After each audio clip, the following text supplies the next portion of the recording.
All right, this is case number 21-156-229. This is GTV Networks Incorporated versus City of Detroit. For the plaintiff in this matter, your appearance at this time, please.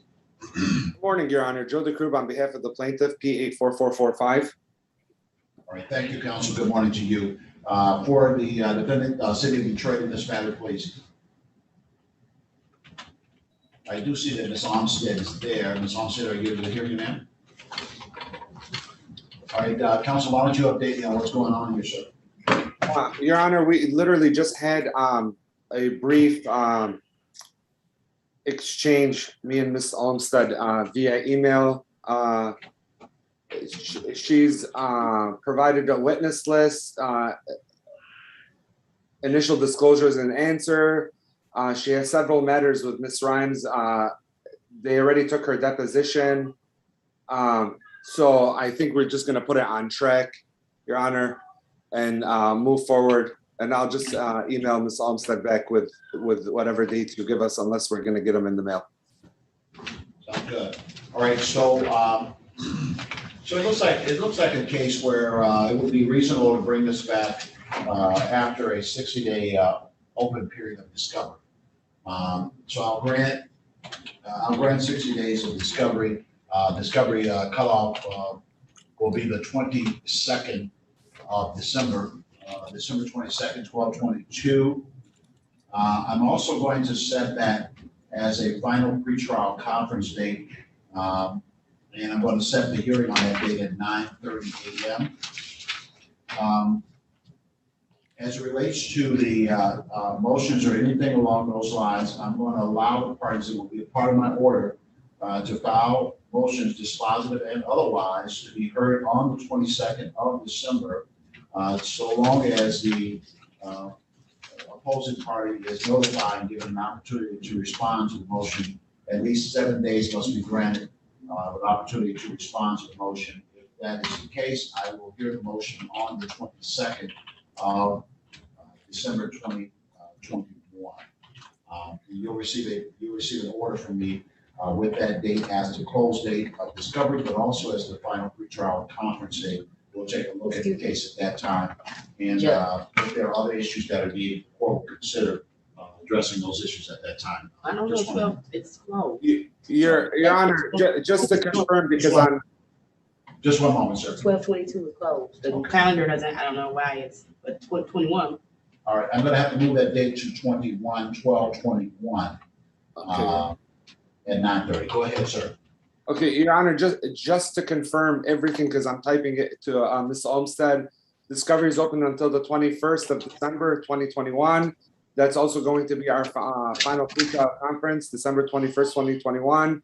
File motions, dispositive and otherwise, to be heard on the 21st, as long as we have 7 days prior to. Is that what your order is going to say, Your Honor? That's correct. As long as the opposing party has at least 7 days prior notice and opportunity to respond to said motion. Thank you, Your Honor. Have a good day, sir. Nice seeing you. Nice seeing you as well, sir. Good day to you.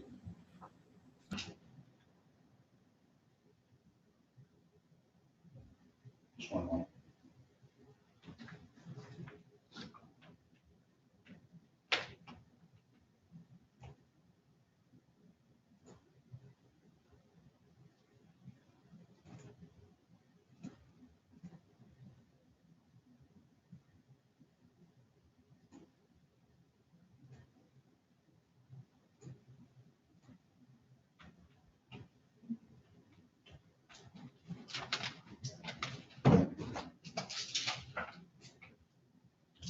All right, the court now calls case number.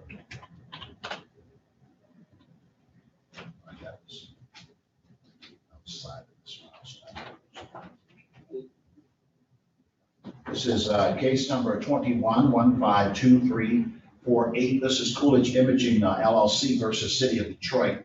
The matter is before the court. Set on for a trial on today's date. Your appearance at this time, counsel.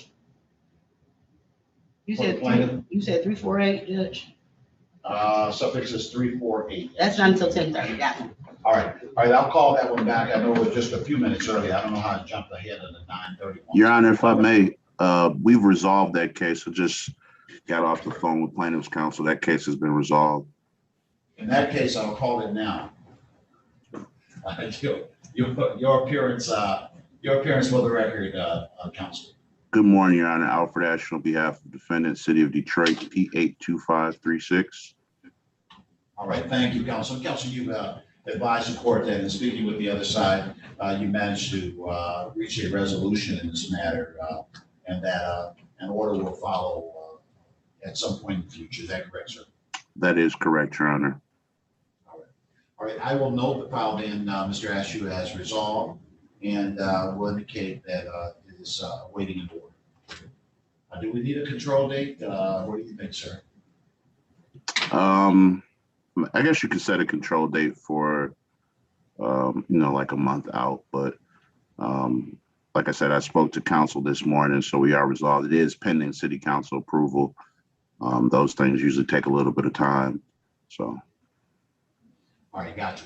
All right, so I will thank you for that information. I will set it for review, and I'm going to go ahead and set that for November the 23rd.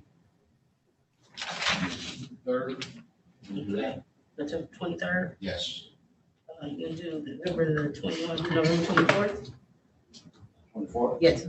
24th, November 24th, pardon me. That's November 24th. That's going to be 9:30 a.m. for review.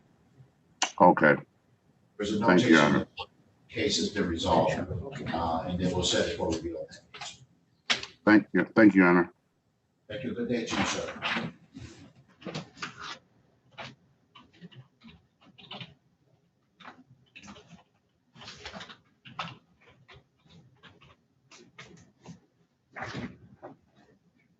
All right, the court now calls case number 21-158066. This is Jakotowski. I did that wrong, but C Michigan Properties LLC versus LaWanda Williams. The matter is before the court, set on for a pretrial conference. Your appearance for plaintiff in this matter, please. Your Honor, Nargiz Nasimov, I'm appearing on behalf of the plaintiff, and there's also another attorney on Zoom we filed a substitution of attorney, but I don't think the court processed it yet. So as a courtesy, I am appearing today's hearing. Brian. Ms. Nasimov, just for purpose, I can give you your P number at this time, please. Okay, 78876, Your Honor. All right, thank you. And you're the one that's subbing out, is that correct, Madam Counsel? Correct. We filed the substitution of attorney. I'll have Mr. Gerda state his appearance, I guess. All right, Counsel, thank you. Thank you, Counsel. You seem a bit anxious to be out of this case, but we want to address that part. Mr. Gerda, your appearance at this time, sir. Yes, good morning, Your Honor. Brian Gerda, P80756, on behalf of the plaintiff. All right, thank you. And Mr. Gerda, you've subbed in, and a skip has been sent. It looks like I don't have it yet, but you'll confirm that a skip allowing Madam Counsel out of this matter has already been forwarded to the court, and that is your desire, consistent with her desire in this matter as well. Is that correct? Yes, confirmed, Your Honor. It has been sent in. All right, the court here would indicate for the record it will sign upon receipt, and I'm looking through the file to see if I have it here. For some reason I don't, but I will indicate for the record that Madam Counsel is allowed to withdraw from this matter and is no longer a part of this file. Thank you, Madam Counsel, for coming in as a courtesy. You're welcome. All right, do I have counsel for defendant, or is defendant present? Yes, Your Honor. June Sung, P number 51498 from Lakeshore Legal Aid, representing the defendant and counter plaintiff LaWanda Williams. All right, thank you, Mr. Sung, and good morning to you as well, sir. Have you and Mr. Gerda had a chance to talk about this at all, or any discussions? Go ahead, sir. We have, Your Honor. Just in terms of background, the last hearing that we had before this court in a scheduling conference. We indicated our desire to have the case transferred to Third Circuit Court as a result of our counter complaint seeking damages of greater than 25,000. Your Honor instructed us to properly serve the third-party defendant, which we have done at this point, and also ordered discovery to mimic the circuit court discovery process. The notes that I have is that Your Honor agreed to transfer once the parties were properly served, but I've spoken to Ms. Nesimova, and she's indicated that what Your Honor indicated was that the court would entertain a motion after all the parties have been served. But also, in addition, Your Honor, Mr. Gerda has indicated that he may be substituting out as well, and I'll have Mr. Gerda perhaps explain further on that issue. A little musical chairs in the month of October. All right, it's the happy season, right? Mr. Gerda, you think you're staying, or you're not sure yet? I'm not sure. We may have a co-counselor or might be substituted out with Plunkett Cooney. I'm not sure if we are waiting for it to get to circuit court. I just don't have all the information right now. As of now, I'm still the counsel of record. And of course, we'll notify the court and Mr. Sung as soon as that changes. And I'm keeping Mr. Sung in the loop just as a courtesy of what's going to be happening here in the future. But formally, we'll get that taken care of when it needs to be. All right. So it looks like it looks like this case is headed to circuit court. It's going to get there faster than me. That's what it seems like. Mr. Gerda, any position you're taking on? That's my understanding, is that it's going to be removed because the counterclaim exceeds 25,000. Whether that's through motion or just a notice of removal that we sign off on isn't our concern for our position. And Mrs. Zahn, that's your desire, is that the court would grant an order allowing this matter to be transferred to the circuit court. Is that correct, sir? And that is correct, Your Honor. All right, well, let's cut through the chase on it. It seems that that the plaintiff is secure in counsel, that either Mr. Gerda is staying or it becomes co-counsel with someone else, or that some other attorney will sub in. So I'll go ahead and grant the petition to transfer the matter to Wayne County Circuit Court, where there has been pleadings submitted that will bring this matter outside of the court's jurisdictional dollar amount. So I'll issue an order consistent therewith, and you may consider that to be taken care of. All right, anything else that I need to address at this time? Nothing else from the defendant's end, Your Honor. Nothing from plaintiff, Your Honor. All right, thank you, and good day to all. And I do see that Ms. Williams is here, and good day to you as well, Ms. Williams. All right, all the best to you. Your Honor, just to confirm, the court will be issuing an order, or would the court like for the defendant to prepare an order to what the court has ordered? It's always there to do it, but if you're going to do it, I'll give you the email address where you can send it, and I'll sign it right away. I'd be happy to do that, Your Honor. All right, that email address is Latifah, LATIFH, .hunter at 36districtcourt.org.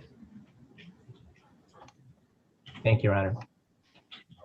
All right, thank you. And so I'll await the order and I'll sign it upon your presentment, sir. Very good. Have a great day. All right. All right, thank you, Your Honor. All right, thank you.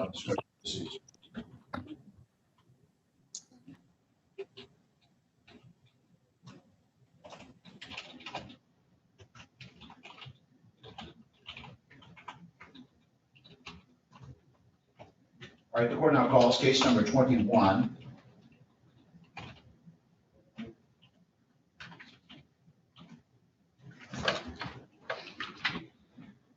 Strike that. The court's going to call case number 14-101-591.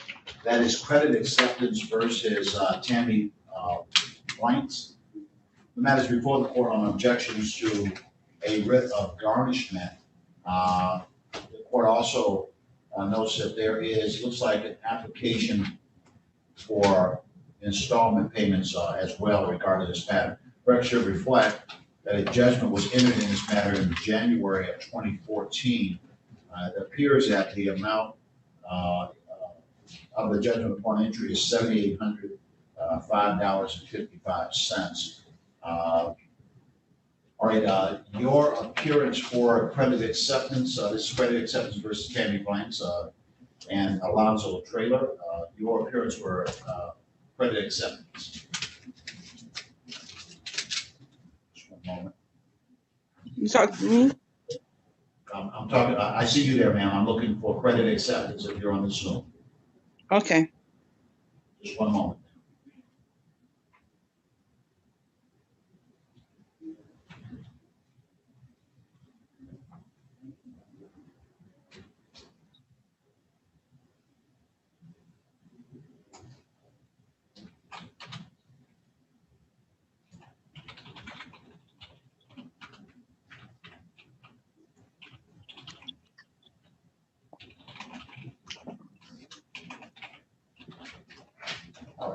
And I received credit acceptance response to the petition for partial payments in this matter. All right, good morning to you, ma'am. Your name for the record, please. Tammy Blanks. All right, thank you, Ms. Blanks. I see that there is that you filed objections to a writ of garnishment against the Michigan Department of Treasury. Does that relate to your wages or does that relate to an expected income tax return? It regards to winnings I won off a lottery ticket, Okay. And how much did you win? $1,000. Yeah, all right. And The problem here is that you owe about 7,600. yes, Okay, go but ahead. the car was voluntary repossessed and it was sold. All right. And I feel like the car was sold to the creditor sold the car. Mhm. And I feel like for them to come after me for it's a double recovery fees because they sold the car and now they're trying to get me to pay for the car again, which, I ain't saying I didn't co-sign for it, but I feel like they already got paid. They sold the car through an auction.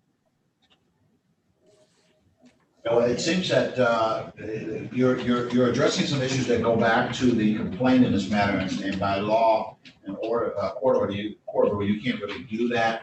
But I can tell you that what happens oftentimes is when a vehicle is repossessed, it's put in the auction for sale, and then the difference between what the vehicle sold for and what the main amount is on the contract is what the action is typically brought for. That's called a deficiency. So whoever, I know you indicate you were a co-signer, you and the person that owned the vehicle was sued for the deficiency that was owed after the vehicle was put in the auction. And that's why you have this case and this judgment from 2014. I think I'm here on that, Judge. Counsel, Okay. I called for you a couple of times, Mr. Luzin, and I didn't hear from you. Go ahead and end your appearance now. Yes, I'm sorry, Judge. I was extraordinarily long with Judge Adams, and I had my office call your clerk to tell you that. So now I am here, and I apologize. I know you're very. Given that it was Judge Adams, I know that it was a long work. We had a long docket today. So Excuse me, Your Honor. Ms. Blanks is not to turn right now. Give us your record, if you will. yes, Judge.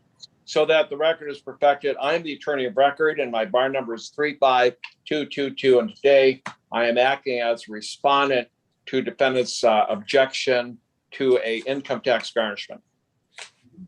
Thank you, counsel. And Ms. Blanks gave me some information that relates to her objection, and she indicated by the document that she filed, because she was not personally served, and then she indicated on this record that the plaintiff was double dipping, that that they took the vehicle, sold it in the auction, and she feels like they're trying to get paid for it twice. Right. So, and let me, before I come back to you, Mr. Rosen, Ms.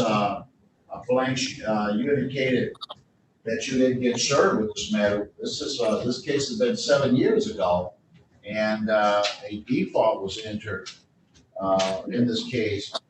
And so there was information in the court's file back in 2014 that says that you were personally served.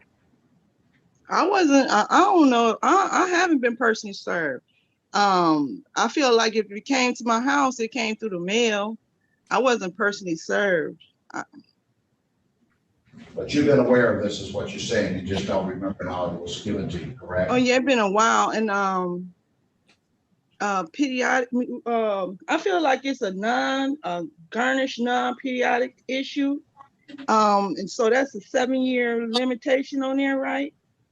And because they're going through a garnish of income tax now, and my winnings is not an income tax, is it? No, it's not an income tax, but it's still subject to garnishment. So you have periodic versus non-periodic garnishments, and both kind are subject to garnishment. This is not one that would be like a repeat because it's not like income, but this would be like a one shot where they discovered money. It's like garnishing a bank account. This one is kind of like garnishing a bank account. All right, let me hear from Mr. Rosen then at this time, sir. Okay. Thank you, Judge. Judge, may I please, court, like the court notes, the two things I would make a point, then I'll rest. I am looking at the proof of service in the court file from 2014. It speaks for itself. And I also ask that you deny the defendant's objection today pursuant to Michigan Court Rule 3.101K, because in that court rule, it states that objections to garnishment cannot be used as a pleading or for lack of a better word, tool to attack the underlying judgment. So I've got to look at the court rules. I've got to look at the register of actions. And on that basis, Judge, I ask that you deny the objections today. All right, and as to the petition for partial payments, I did receive your written response. Or anything you wanted to add in regard to the petition for partial payments, sir? Well, go ahead. I'll come back to you, Ms. Blank. Are you able to hear Mr. Rosen, Ms. Blanks? Yes, I Well, am. I don't have notice of a petition for installment payment. If the court has a copy and just tells me what the petition amount is for, I could probably address it. Yeah, not only do I have the petition, but I have a written response from your office. The petition amount. Oh, I'm sorry, Judge. I guess in my haste to rush to your docket, I don't have it in my hands. So therefore, I'll rest on my pleadings. All right, and so your pleadings request that the court deny petition, and in the alternative, set the amount at $235 a month. The petitioner is asking for a payment of $50 a month. Yeah. So you stand on your pleadings in this regard, correct, sir? Yeah, let me just see real quick, Judge. I have a copy of the judgment. Judgment was entered for 7805. 0.55, whoops, 7805. The interest is at 13%. That means every month there is $84 a month in interest accruing on the judgment. If the petition is for $50 a month, I hear? Yes. Yeah, I Judge, the only time I have to tell you, because I do the same thing all the time.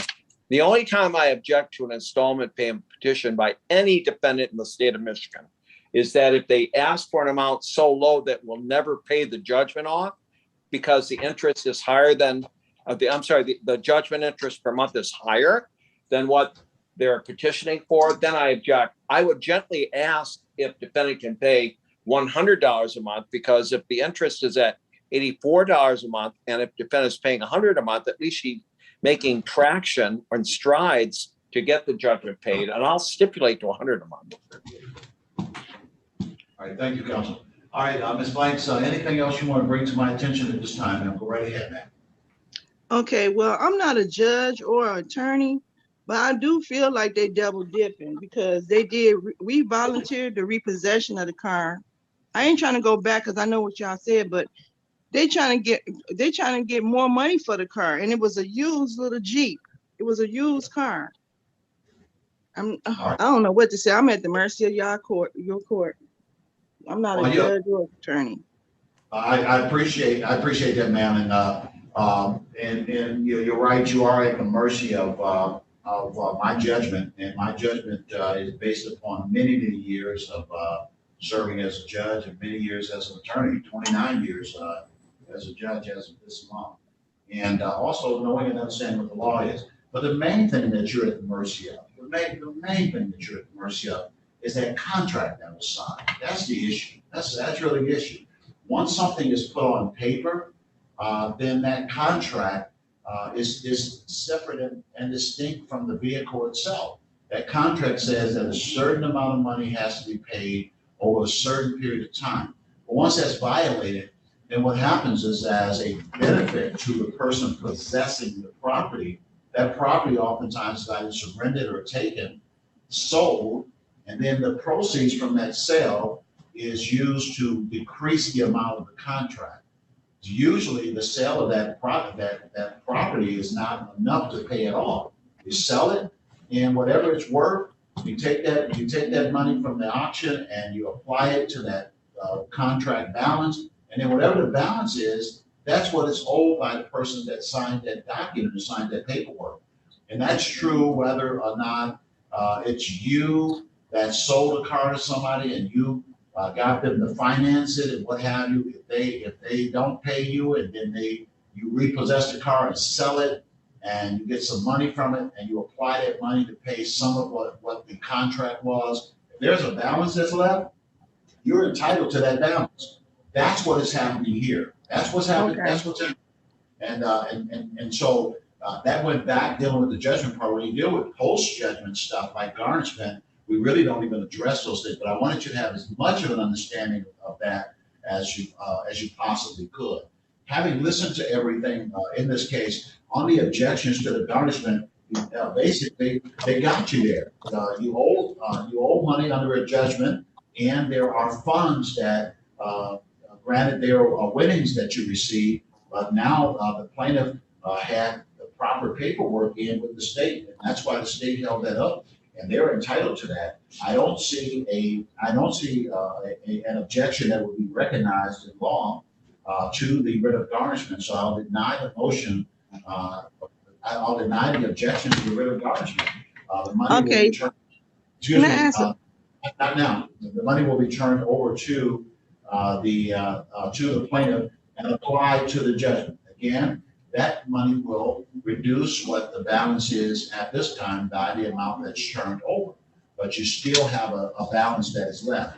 And so I address now the affidavit or petition for partial payments, which is one of the ways to avoid some of these kinds of issues. And the petition for partial payments seeking a payment of $50 a month. That amount is low relative to the amount that is on the judgment and the interest that is accrued.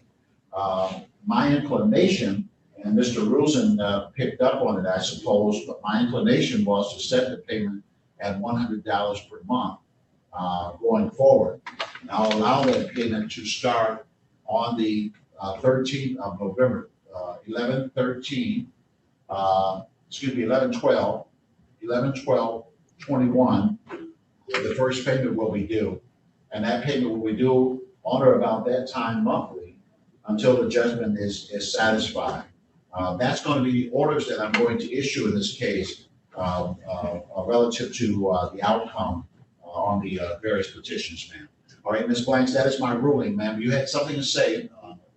Go ahead and say it quickly, ma'am. I have to move on. Okay. I just feel like when I pay this out, will I be able to get the car back? Typically, I know it sounds silly, huh? Yeah, I think you already know the answer to that, but yeah. But the easy answer is no. You're not car back because you're paying for a contract now. You're not paying for. You're paying for a contract. And I wish you well, ma'am. Good day to you. All the best to you now. Okay, thank you, Anna. Thank you, Judge. Plan for us. It was a good day to you, sir.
All right, the court now calls case number 21-161245.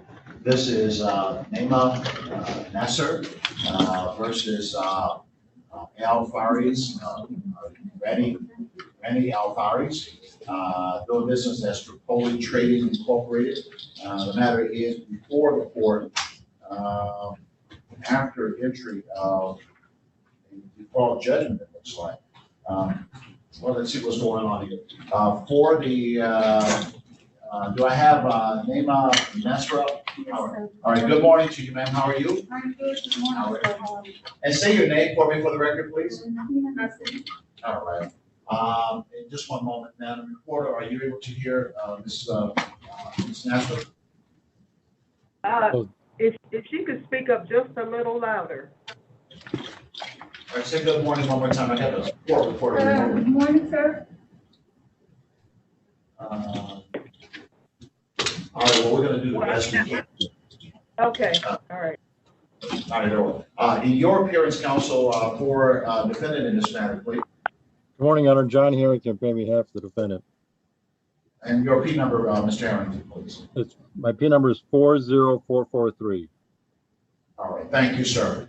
And I see that, that Ms. Nasra, you brought a complaint regarding a car, and you're asking the court for $7,400 related to a vehicle that you purchased, and you indicate that there were some things wrong with the vehicle. Is that correct, ma'am? That's correct, sir. All right. So you purchased that vehicle in April of this month. Is that true? Yes, April 2021. April 2021 is what you're saying. All right. And now let me ask you, ma'am, just as I review this, was this an as-is purchase? Did you purchase it as-is or what? He didn't tell me what as is. So we contacted him through Marketplace. He said, come in, which is a Sunday. We will do the computer. He said, yeah, Sunday I'm open. We went there. I took cash with me. The vehicle was $7,400. Yes. Your Honor, I'm sorry not to interrupt, but I can't hear the plaintiff Yeah, at all. figure that out. Well, Okay. well, What about now? that doesn't amplify it. That's the problem. That's not amplifying it. So, if you could, maybe if you're behind a lot of glass there, if you could just move your mask down a little bit. Okay. All right. Yeah, that is, right. So yes. No, can you hear me now? don't bother speaking in that. That's not amplifying. Okay. Okay. So I just put your voice up as much as possible. You were telling me that you went on a Sunday to the dealership Yes. and you gave them $7,400. $7,400. All right. And when we asked him for the title, he said you will receive a rebuilt title, or there is a chance you will have a clean title from the SOS. We told him what is the problem. He said the car got involved in an accident, and it is just minor from the back. And I took care of it, and I changed the bumper of the back, the rear of the car. So we were a little bit, since it is the back, you know, the fact that it's not on the front. So I paid him cash, just like 4 weeks, May, the car started giving me transmission issue. Okay. I didn't get involved in any accident, nothing. I called and work. I took the car to the. Okay, let me stop you there. So when you bought it, there was talk about this being a real rebuild, title, refurbished title, and, there was a physical bumper, situation that you corrected. So let me hear from council. Let me see what's going on with this. Council? Good morning, Your Honor. Again, John Harrington, on behalf of the defendant. And I understand today's set for a pretrial. We do have a motion for a more definite statement that we had filed with the court. Ms. Nasri had filed a handwritten complaint in improper and really didn't define the nature of the the cause of action, whether breach of contract or whether it be fraud or some other sort of legal basis for a lawsuit. But I do know factually, Your Honor, that this was an as-is sale. And I know as well that the plaintiff, from what I understand, filed an administrative complaint with the state of Michigan, who found no wrongdoing on the part of my client, other than perhaps I understand the sale took place on a Sunday, which I guess is not permissible. But other than that, they found nothing wrong and denied Ms. Nasri's administrative complaint, which I believe she filed either before or contemporaneous with filing this lawsuit. But I would ask the court to require the plaintiff to file a more definite statement identifying the specific claims of her lawsuit and the legal grounds for a lawsuit, so we can file a proper answer and then proceed forward from there. All right, gotcha. Thank you, Council. Yeah, so today is, I'm coming to you, but let me point something out. Today it's not the trial date. And so I just got a little bit of a summary from you and a little bit of a summary from Mr. Harrington. So today I couldn't make a decision one way or the other. What Mr.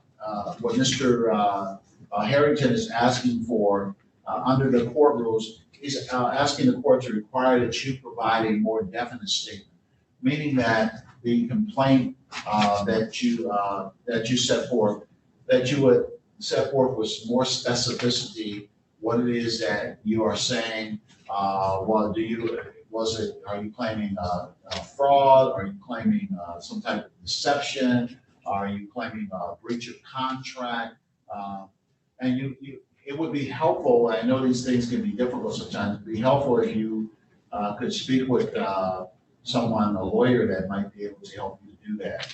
But I'm going to grant that motion for a more definite statement. I'm going to give you the opportunity to put in a more definite statement with greater clarity your complaint before the court. And I'm going to give you a 30-day period to do that. So you'll have to have that more definite statement filed with the court on or before the 20th of November. In November, that 20th date falls on a Saturday, so we'll give you the 22nd, November 22nd. And when you file that more definite statement, Mr. Harrington would then have an opportunity thereafter to file an answer to that, and then the court will decide what happens going forward. What I am going to do is I'm going to set a next hearing date, and I know that this has been going on as far as filing with the court, that happened sometime back in July. So I'm going to get you back in here on this matter before the year is out. So I'm going to go ahead and set it for the week. Can we do it the 16th of December? Yes. 12/16/21 is going to be the next hearing date, and that's going to be at 9:30. And you can appear by Zoom if you were able to do that. You can appear by calling the Zoom number, and you will appear on the screen to do it that way. And that will be 12/16.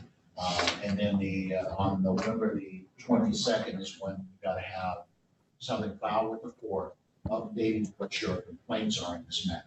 Okay. And the big challenge here that I want to note to you, ma'am, you pointed out that the vehicle sale occurred on Sunday. That shouldn't have been done that way. The biggest challenge that you have here is on the sales document that was prepared on the date that this was sold. It has on there, sold as is, no warranty, transfer plate. And that language is significant in Michigan, and in other places too, but particularly in Michigan, because when a car is sold as is, it means that the buyer takes on all of the risk. The buyer, you take a gamble. You say, I'll pay you the money and I'll take the car and we'll all hope for the best. And as opposed to purchasing a car with a warranty, and if it's purchased and it has a warranty on it, then a warranty is guaranteed that the car will function, that it will do what it's supposed to do, and so on and so forth. So when you purchase a vehicle, that is a retag or refurbished title, it has over 100,000 miles on it. It is a vehicle that is 7 years old. You know, the question becomes, and then you have language that says sold as is. I'm just communicating to you while the attorney is here and you're here. That's a difficult mountain to climb because of the way that the law works on that. On the other hand, if you purchase this vehicle, let's say for $20,000, and even if it had that language sold as is, the fact that someone charged you $20,000 for a 2014 Nissan with over 100,000 miles on it with a rebuilt title, then you pay $20,000 for it, then they come in and say, oh, well, it's as is. The as is language may not mean as much then.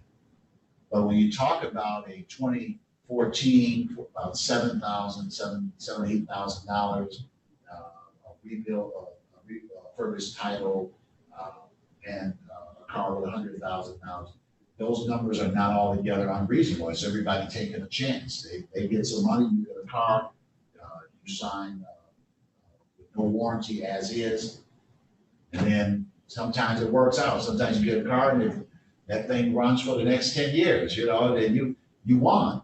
And other times you get it and a week later it breaks down.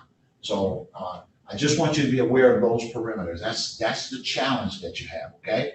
Doesn't mean that nothing can happen from there, but it would be unfair. And unreasonable if I didn't tell you that those are the issues that's in this case. I looked at the form here. The form says as is, and you signed off on that form. That's the problem. Okay. Yes, so we didn't hear from him that day as is until I ordered the car history from SOS. Then when I saw another violation he did that day, that he reported 6,400, not 7,400. And now he admitted that he's guilty. I gave you some documents there, please, Your Honor. Yes, so it's like, and in the car report history, we found out that the car is damaged both sides, front and back, which he did not mention that day. And they asked him by state requirement to fix everything. He just took care of the cosmetic, which is the front bumper and the back bumper and some lights, that's it. And that day, back that day, he said, I took care of everything. The other issue, Your Honor, that for now, I cannot find the transmission anywhere. It's not in the market. And the car has been in the garage since May. I'm using my husband's car with a family, 6 people with children. We're having a hard time. Most of the time we have to take taxi. And now I'm asking not just if he has solution to replace the transmission, I would be more than happy. Because that car now doesn't, the value of that car, I cannot sell it. I cannot use it, I cannot fix it. So transmission is not available. So it's a big problem. And all I need from Your Honor to help fix, find solution for the vehicle. Anyway, if there is a possibility, of course. Thank you, ma'am. All right, so I've set the dates for the transmittal of documents, And Council, you've heard the proffer that's been made, and that is that the lady says that she's willing to resolve this with a repair of the transmission. And so I just put that out there because that's something that she has made by way of a proffer to resolve the case. If something can be done to repair the transmission, then she'll be willing to move forward. I'll pass it along to my client, Your Honor. Thank you. I didn't hear you, Mr. Back to Harrington. the plaintiff. All right. Thank you, sir. All right. So I'm giving you the dates. Make sure you get that amended complaint in, a more definite statement in by the 22nd. And I'll give you something in writing with that information on it in just a moment. Okay. All right. All the best to you. Thank you, Council. Good day. Thank you very much, Your Honor. Have a good day.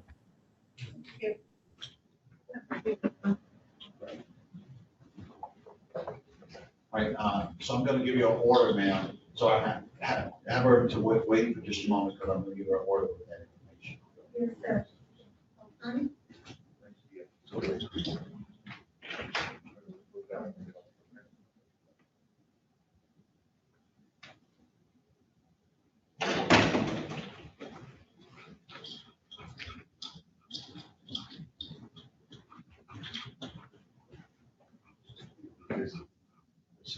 Yes, sir. Yeah, get that back to you. And she's getting a written order from me too, so I'll let her leave it too. Yes, sir. Yes, sir.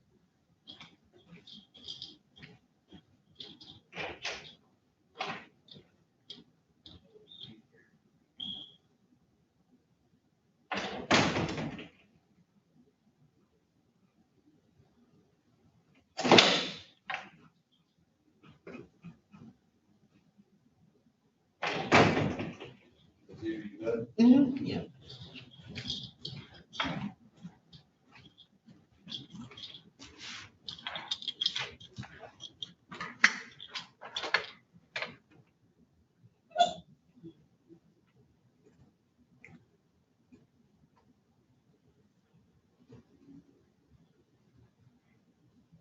Yeah, I was wondering why the screen was back like that. Yeah. I didn't know we had it in person. No, we didn't. She just came down by mistake. Oh.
You got much basketball.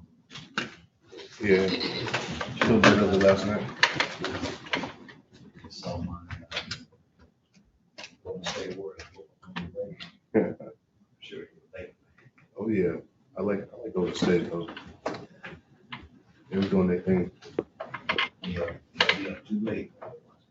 Wasn't on Lakers up for a minute. Yeah, they were up the whole game. That's what I thought. Until they broke apart. That's what I thought.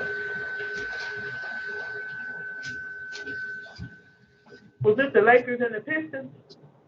No, the Lakers and the Golden State. Oh. Who won? Golden State. Lakers got all kinds of talent, but much. All-star team. Yeah, they got a team of all-stars, but you know, they typically take a little something. Is LeBron still with the Lakers?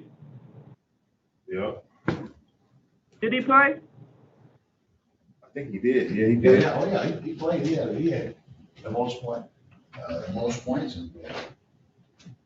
Oh, they still had that light-skinned dude on the Golden State. What's his name? Stephen Curry. Yeah, Mhm. he's still there. Yeah, he's still there. I think Klay Thompson back too. Did he play last night? He didn't play last night though. Okay. He's not fully back. They expect him to play in the summer. Well, who's the champion now for the NBA? Who's the world champion? The Bucks, yeah. Yeah, with that best player in the league. They won yesterday too, didn't they? What's that? They won yesterday too. Yeah, that's a beast team there. They got that, what's his name? That's the Kumbo. Well, just the,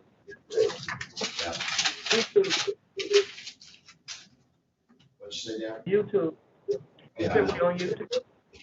Well, you know what though? Now